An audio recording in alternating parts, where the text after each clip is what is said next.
أعوذ بالله من الشيطان الرجيم.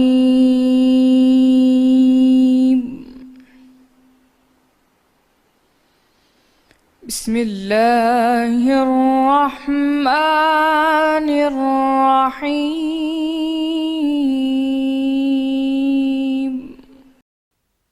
اور تم جس حال میں ہوتے ہو یا قرآن میں سے کچھ پڑھتے ہو یا تم لوگ کوئی اور کام کرتے ہو، جب اس میں مصروف ہوتے ہو ہم تمہارے سامنے ہوتے ہیں، اور تمہارے پروردگار سے ذرہ برابر بھی کوئی چیز پوشیدہ نہیں ہے، نہ زمین میں اور نہ آسمان میں، اور نہ کوئی چیز اس سے بڑی یا چھوٹی ہے مگر کتاب روشن میں لکھی ہوئی ہے۔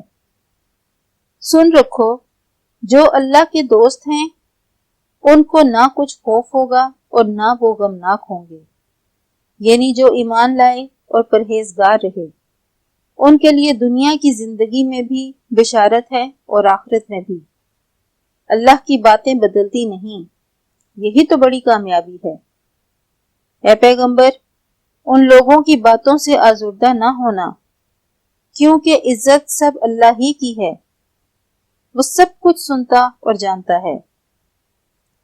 سن رکھو کہ جو مخلوق آسمانوں میں ہے اور جو زمین میں ہے سب اللہ ہی کے بندے اور اس کے مملوک ہیں، اور یہ جو اللہ کے سوا اپنے بنائے ہوئے شریکوں کو پکارتے ہیں وہ کسی اور چیز کے پیچھے نہیں چلتے، صرف ظن یعنی بے سند خیال کے پیچھے چلتے ہیں اور محض اٹکلیں دوڑا رہے ہیں۔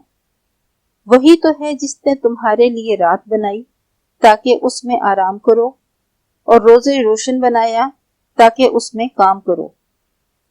جو لوگ مادہ سماعت رکھتے ہیں ان کے لیے ان میں نشانیاں ہیں۔ بعض لوگ کہتے ہیں کہ اللہ نے بیٹا بنا لیا ہے، اس کی ذات اولاد سے پاک ہے اور وہ بے نیاز ہے۔ جو کچھ آسمانوں میں اور جو کچھ زمین میں ہے سب اسی کا ہے۔ اے افترا پردازو، تمہارے پاس اس قول و باطل کی کوئی دلیل نہیں ہے، تم اللہ کی نسبت ایسی بات کیوں کہتے ہو جو جانتے نہیں؟ آپ کہہ دیجئے کہ جو لوگ اللہ پر جھوٹ باندھتے ہیں فلاح نہیں پائیں گے، ان کے لیے جو فائدے ہیں دنیا میں ہیں، پھر ان کو ہماری ہی طرف لوٹ کر آنا ہے، اس وقت ہم ان کو عذاب شدید کے مزے چکھائیں گے، کیونکہ کفر کی باتیں کیا کرتے تھے۔ صدق اللہ